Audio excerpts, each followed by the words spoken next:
Salut Rodolphe. Salut Marco. Alors ça fait bien 2 semaines qu'on s'est pas vu, hein. Oui. 2 semaines. Et on revient. Pourquoi on revient, Rodolphe? Parce qu'on a gagné en notoriété. Et oui. Et ça, c'est grâce à vous. Et on vous en remercie. Et oui, on a bientôt passé le cap des 10 abonnés. Et pour ça, on s'est dit qu'il fallait vraiment asseoir notre leadership en tant que youtubeur. Voilà.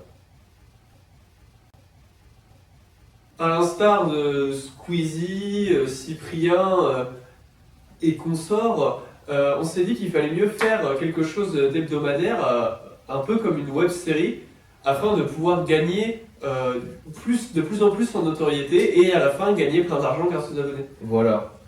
Et pour ça, on veut faire quelque chose de créatif. Et c'est pour ça que la web série, c'est quelque chose qui nous parle. Nous, on a plein d'idées. Voilà, on a les moyens de les réaliser, mais grâce à vous.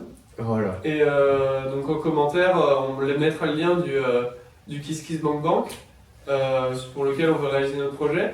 Et donc le but de cette vidéo aujourd'hui, c'est d'essayer de trouver un scénario pour cette web série. Voilà. Donc on a déjà plusieurs idées de scénario. Et il faudrait que vous nous disiez en commentaire finalement quel scénario vous préférez. Et puis après, on se débrouillera pour tourner la série avec l'argent des abonnés. Voilà. Donc bien sûr, ça sera avec votre argent. Donc on est assez honnête, on vous laisse choisir le scénario. Voilà. Ouais, donc j'avais un truc. Donc un mec, tu vois, genre beau, magnifique, homme d'affaires, richissime, tu vois. Et il rencontre, enfin c'est du point de vue de la fille. La fille le rencontre en essayant de l'interviewer et tout. Et genre elle est directement séduite par cet homme parce qu'il est extrêmement beau. Riche. Et riche. Surtout riche, bien sûr. Et beau. Et beau. Et donc la fille essaye d'entamer une relation avec lui et lui aussi, tu vois. Mais vient un moment où quand même il lui avoue qu'il a un problème, quoi. Il a une sorte de déviance sexuelle et elle veut voir jusqu'où il peut aller. Et c'est là où il décide de lui ouvrir la pièce secrète de sa maison. Et en fait, il ouvre la porte et c'est les toilettes parce qu'il est scatophile. J'ai appelé ça 50 nuances de brown. Et moi aussi j'ai une idée, tu vois. En fait, ça serait l'histoire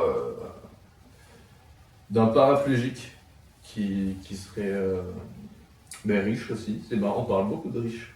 Mais l'argent c'est important. Hein. L'argent c'est important. L'argent des abonnés. En fait, son assistante de tous les jours, elle meurt.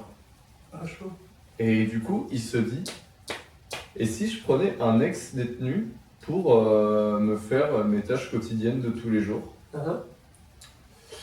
Et donc le mec, l'ex-détenu est noir en fait. Ah ouais, chaud. Et du coup, il lui vole tous ses biens.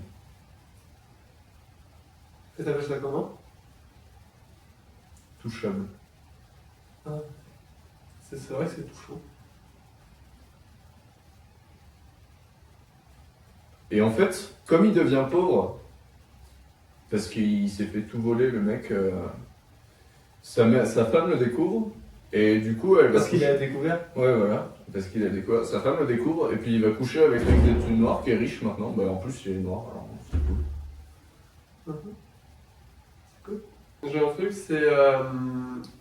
c'est genre, on pourrait prendre un Tom Cruise ou un mec qui lui ressemble, tu vois. Et genre, il serait une sorte de super agent.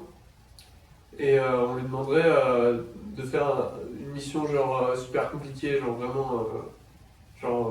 vraiment tu peux pas la faire quoi. Et par exemple, genre, je sais pas, lécher son coude ou je sais pas, gagner la Starac, c'est un truc comme ça. Et genre, comme il peut pas la faire, il y arrive pas. J'ai appelé ça mission impossible. J'avais une petite idée, genre, on suivrait un mec en fait, genre, dans les années 1920, 1930, rien à voir avec les nazis. Je sais pas, même si c'est l'époque, pas très nazi moi. Et du coup, donc il vit en Angleterre. Et bon voilà, il en a un peu marre de sa vie de pauvre.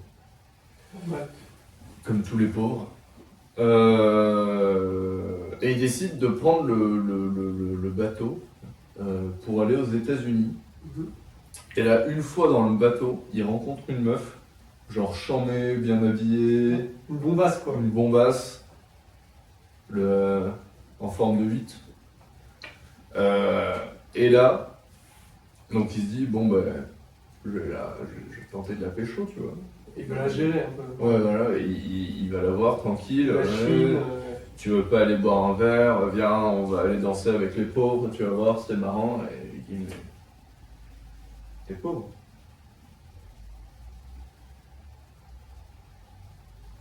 Ça s'appellera Tita, tu t'es bien fait niquer. Est-ce que le bateau coule? Non. Ouais, moi ce serait une sorte de biopic fiction, tu vois. Genre, ça raconterait l'histoire de Nicki Minaj. Et en fait, elle décide de changer du tout au tout et de se mettre à la danse classique. Et au final, elle n'y arriverait pas parce que son boule est trop gros en fait. Et elle peut pas enfiler de tutu. Et du coup, elle rate son entrée au conservatoire. Le monde de la danse lui tombe dessus. Elle est détruite. On découvre que finalement, le monde de la danse c'est élitiste comme le monde du jazz, un peu comme dans Whiplash. Et du coup, Nicki Minaj, dépression, elle se remet à faire du R&B. Ok. J'ai appelé ça Black Swag. Ah ouais, moi j'ai une petite idée, mais alors c'est vraiment genre un concept, et puis après il y a le scénario, il n'y est pas encore, mais bon, je sais que ça peut en intéresser certains. Puis il y a le côté mystérieux, peut-être que c'est jamais. Enfin bon, ce serait en fait. On suit des gens qui sont spéciaux. Et pourquoi ils sont spéciaux? Parce que